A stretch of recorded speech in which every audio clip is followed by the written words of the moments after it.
Let's discuss the difference between NextStep repair and fault guidance. Fault guidance helps technicians find the root cause of an issue, and NextStep repair helps them fix the issue. Fault guidance is a standard feature within J-Pro, while NextStep repair is a separate offering. Let's take a look at each tool in action.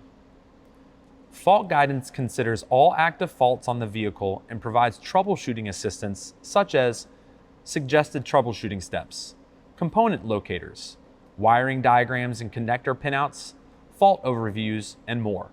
Once technicians pinpoint the root cause of an issue, they can move to NextStep repair to complete the job. Users simply open the NextStep repair site from any internet-connected device and browse by make, model, and component, or search for the necessary repair procedure. Both tools reduce errors and speed up repairs, but it's important to know when to use each one.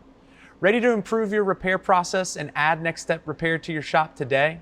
Contact us or visit us at Noregon.com to learn more.